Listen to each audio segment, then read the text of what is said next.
Hello students, welcome to all of you on my YouTube channel Physics with AK Sharma. And today we will discuss about the astronomical telescope.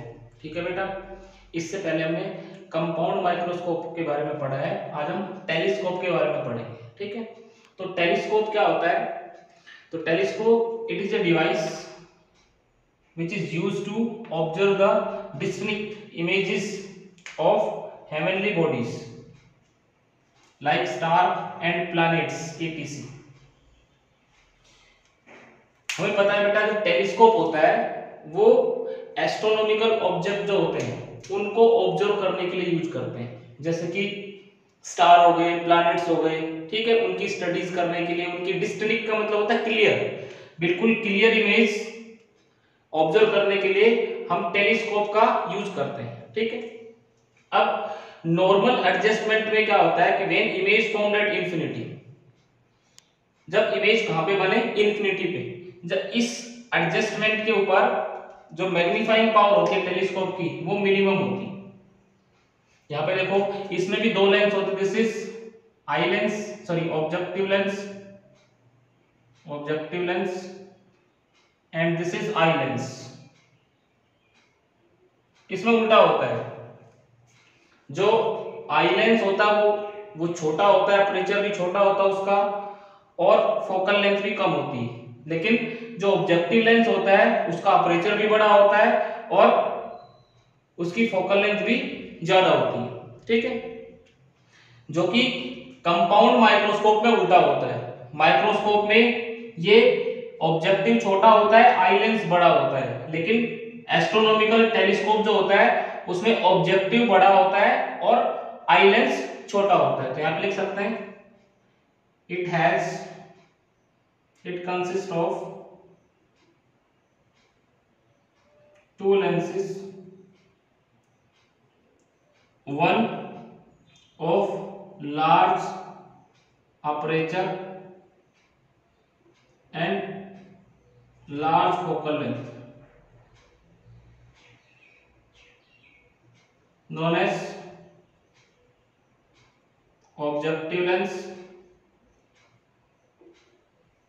and another lens of small aperture and small focal length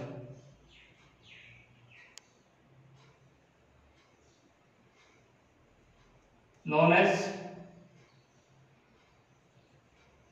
I lens. ठीक है, इसकी focal length भी ज्यादा होती है और इसका aperture भी बड़ा होता है, डायमीटर भी बड़ा होता है.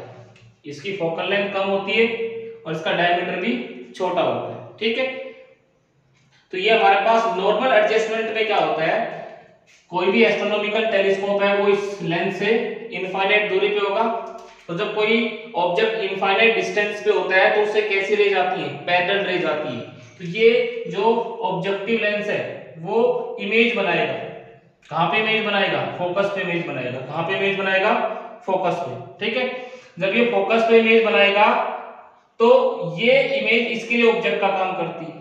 नॉर्मल एडजस्टमेंट के ऊपर दोनों का फोकस, जहां पे इमेज बनती है वहीं पे इसका फोकस होता है. इस लेंस का फोकस यही होता है जहां पे ये इमेज बनाएगा. तो ये इमेज इसके लिए ऑब्जेक्ट का काम करती है. तो ये इमेज इसके फोकस पे, तो ये इसकी फाइनल इमेज कहां पे बनाएगा? इन्फिनिटी पे बनाएगा. कहां पे बनाएगा? इन्फिनिटी पे. ठीक है, तो नॉर्मल एडजस्टमेंट के ऊपर इमेज कहां पे बनती है? इन्फिनिटी पे बनती है. और मैग्नीफाइंग पावर क्या होती है? मिनिमम होती है. मैग्नीफाइंग पावर क्या होती है? Minimum. In this adjustment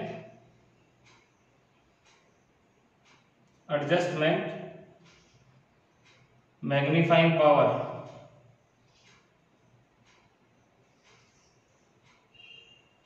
is minimum magnifying power. ठीक है, तो आप ये सब नोट कर लेंगे बेटा. ठीक है, अब देखो इससे आगे देखो, मैग्नीफाइंग पावर निकालते हैं इसकी.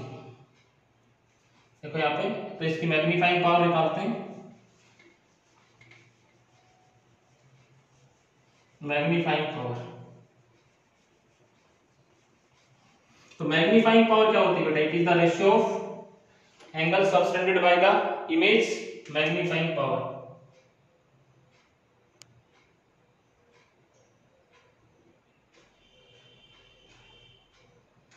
Telescope,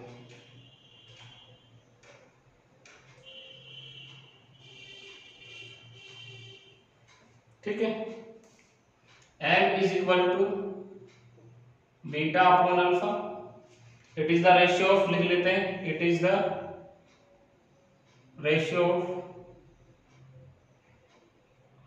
angle subtended by the image, कितना? बीटा, ये at the eye to the angle subtended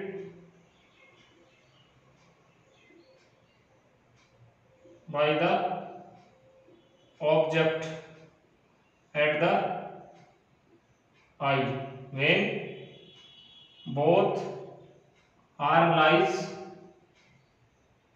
at infinity। दोनों कहां पे लाई करें? इन्फिनिटी के ऊपर। ये भी इन्फिनिटी पे बनती है, ऑब्जेक्ट भी कहां है? इन्फिनिटी पे। तो ऑब्जेक्ट, इसको अल्फा से लिखते हैं एट द आई, ठीक है। इन दोनों का जो रेशियो होता है दिस इज मैग्नीफाइंग पावर। तो हमने पढ़ा है कि अल्फा और बीटा जब स्मॉल होते हैं दिस इज मैग्नीफाइंग पावर का formula.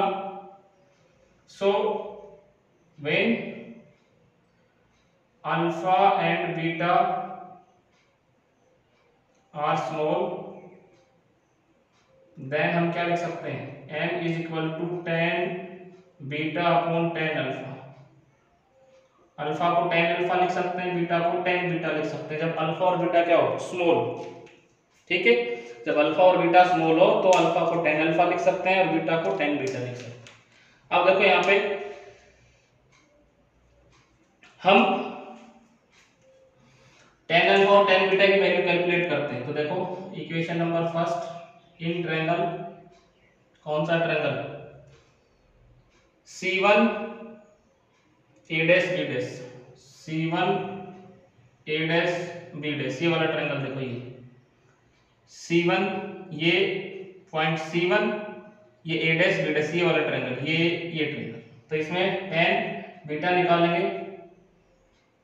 tan beta is equal to कितना? सॉरी, tan अल्फा निकालो, अल्फा निकालेंगे तो A dash B dash divided bye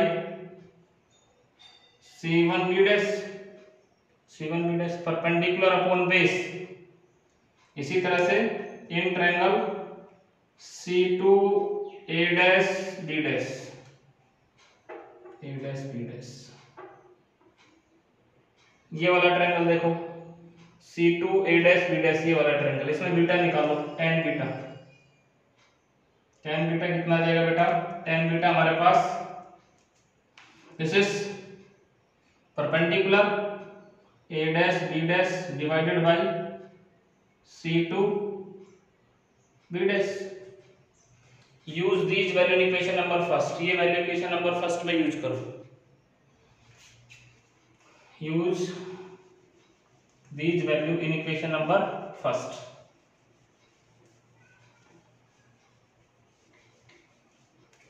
देखो बेटा यहाँ पे use above values in equation number first, ये वैल्यू इक्वेशन नंबर फर्स्ट में यूज करो तो मैग्नीफाइंग पावर कितना आ जाएगा? m is equal to tan beta A dash B dash divided by C2 B dash, और ये उल्टा हो जाएगा, this is C1 B dash divided bye A dash B dash, ये कट गया। m कितना आ गया? m हमारे पास आ गया बेटा C1 B डैश और C2 B dash.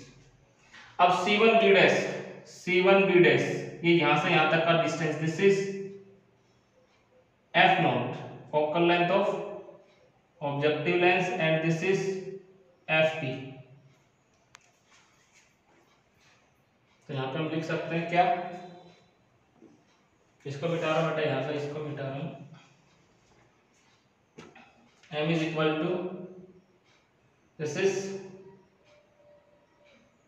f naught c1 b dash f t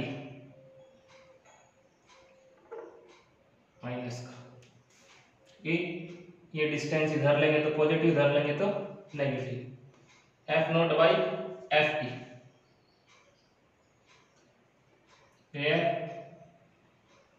c1 b dash is equal to f naught focal length of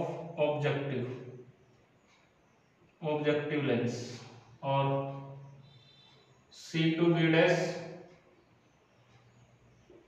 focal length of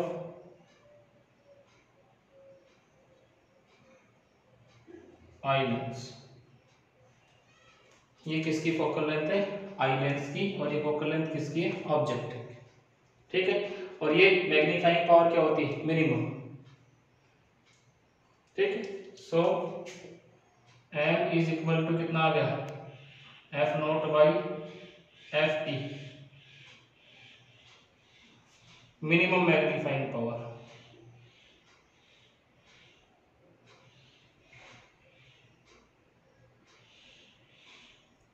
ठीक है, यहाँ पे मैग्नीफाइंग पावर क्या होती है, मिनिमम होती है। ठीक है, तो यहाँ पे इमेज नहीं बन रही है, इमेज कहाँ पे बन रही है, इन्फिनिटी पे। ठीक है, when image formed at least distance from the distinct region, मतलब यहाँ पे इमेज बने तो मैग्नीफाइंग पावर मैक्सिमम होगी। तो यहाँ पे दूसरा केस हम इसी का स्टडी करते हैं, आप इसको नोट कर लेंगे बेटा, आप इसको नोट कर लेंगे। सेकंड केस देखो बेटा, when image formed at least distance from the distinct region. अब देखो यहाँ पे फाइनल इमेज, इसकी फाइनल इमेज यहाँ पे बन रही है इन दोनों के बीच में। ठीक है, तो उस केस में देखो मैग्नीफाइंग पावर m क्या हो जाएगा, सो मैग्नीफाइंग पावर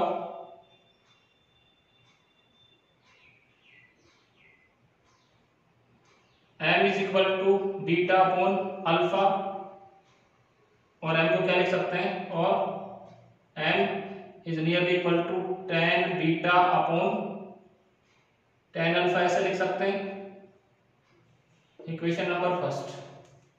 ठीक है, अब हमने क्या किया कि इनके बीच में रैक एंड पिनियन अरेंजमेंट होता है, यानी कि आगे पीछे करके हम इसकी फोकल लेंथ को एडजस्ट करते हैं और इसकी फोकल लेंथ को यहां कर लेते हैं। ये इमेज कहां बनती है, ये इमेज इसकी फोकल लेंथ और इसके ऑप्टिकल सेंटर के बीच में बनती है, इसके फोकस पे नहीं बनती, इस लेंस के फोकस पे नहीं बनती है। इस लेंस के फोकस पे बनेगी तो फाइनल इमेज इन्फिनिटी पे बनेगी। हमने क्या किया, थोड़ा सा एडजस्ट किया और ये जो इमेज है इसको हमने इसके फोकस और ऑप्टिकल सेंटर के बीच में बनाया। ठीक है, तो यहाँ पे ये देखो tan beta upon tan alpha, so in triangle, कौन सा ट्रायंगल है बेटा, इन ट्रायंगल देखो a dash, this is b, a dash b dash b डैश c2, a डैश b डैश c2, tan बीटा कितना आएगा, tan बीटा हमारे पास a dash b dash divided by c2 b dash perpendicular upon base in triangle a dash b dash c1, triangle वही लेना है, a dash b dash c1, ये वाला triangle ले लो। इसमें tan अल्फा निकालेंगे तो tan alpha is equal to a dash b dash c1 b dash.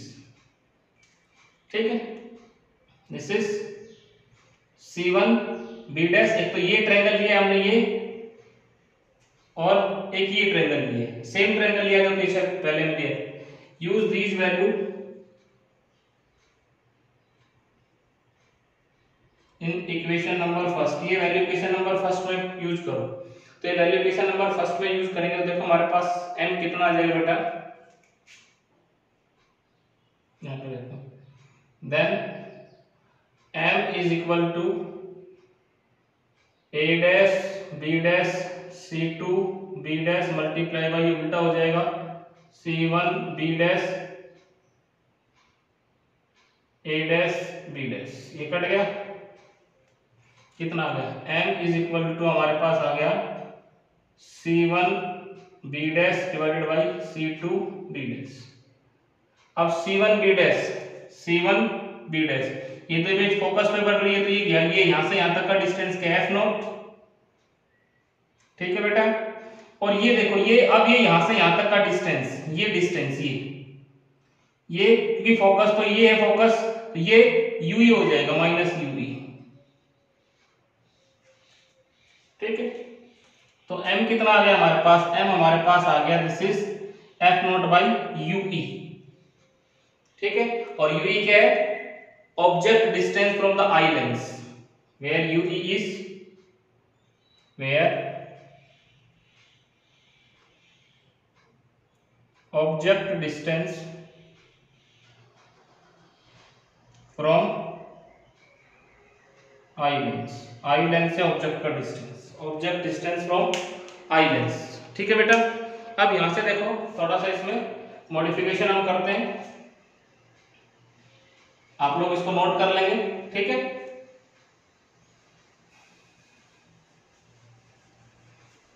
इसको इक्वेशन नंबर सेकंड नाम दे दो, this is equation number second. अब यहां से देखो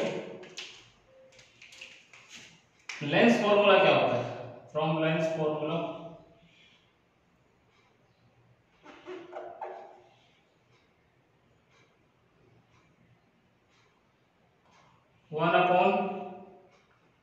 one upon v minus 1 upon u। सो v को हम पुट कर देंगे माइनस d, ये डिस्टेंस, भाई फाइनल इमेज कहाँ बनी है, दिस इज यहाँ बनी है, तो v को क्या कर दिया, d पुट, ये यहां से यहां तक के डिस्टेंस को हमने d पुट कर दिया, ठीक है। u को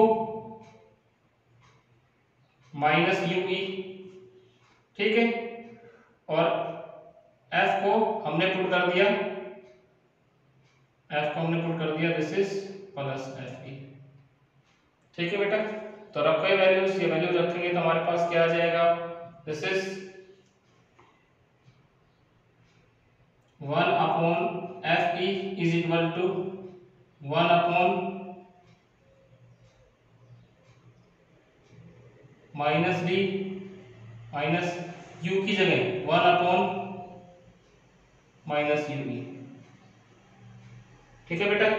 तो 1 upon fe, 1 upon minus D और 1 अपॉन, तो देखो यहाँ पे 1 अपॉन fe, इसको इधर ले आओ, तो 1 upon ui is equal to 1 upon fe plus 1 by D, ये तो प्लस का हो गया, इसको इधर ले आए, तो 1 अपॉन ui कितना आ जाएगा, 1 upon ui, this is 1 upon fe common ले लो, तो 1 प्लस fe बाई डी, इसमें से 1 अपॉन fe लेंगे तो यहाँ 1 बच गया, और कॉमन लेने का मतलब डिवीजन करेंगे तो fe ऊपर चला जाएगा।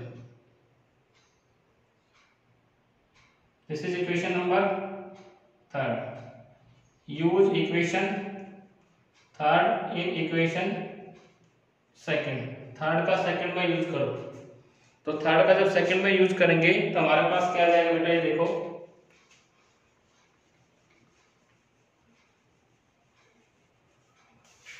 सेकंड हमारे पास ये था m इज इक्वल टू, तो m is equal to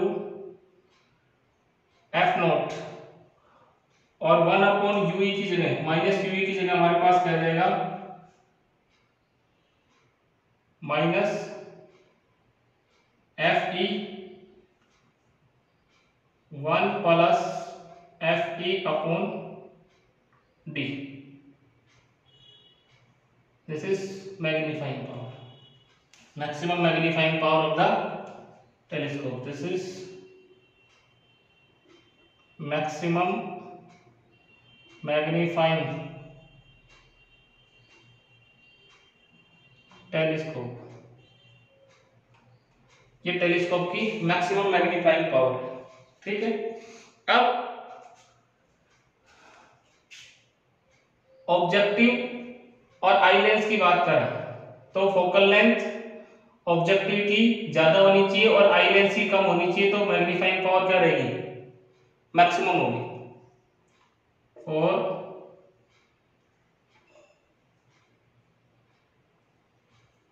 maximum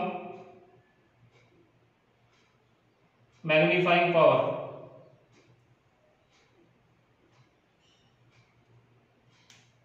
for maximum magnifying power f naught should be greater than ft। Focal length किसकी ज्यादा होनी चाहिए, ऑब्जेक्टिव लेंस की, किससे, आई लेंस से। ऑब्जेक्टिव लेंस की फोकल लेंथ आई लेंस की फोकल लेंथ से क्या होनी चाहिए बेटा, ज्यादा होनी चाहिए। ठीक है, तो ये मैक्सिमम मैग्नीफाइंग पावर होती है। और मिनिमम मैग्नीफाइंग पावर का फॉर्मूला हमने लिखा था एफ नॉट बाई एफ। तो ये नॉर्मल एडजस्टमेंट और जब इमेज लिस्ट डिस्टेंस में बनती है, दिस इज एस्ट्रोनॉमिकल टेलीस्कोप। ये हमारा क्या बेटा, एस्ट्रोनॉमिकल टेलीस्कोप। ठीक है, तो अब हम इसके न्यूमेरिकल्स के बारे में डिस्कस करेंगे। ठीक है बेटा, कि इसके ऊपर किस किस तरह के न्यूमेरिकल्स पूछे जाते हैं टेलीस्कोप और कंपाउंड माइक्रोस्कोप के ऊपर, और इसके बाद रिफ्लेक्टिंग टाइप टेलीस्कोप बचते हैं, वो हम नेक्स्ट वीडियो लेक्चर में डिस्कस करेंगे। Thank you.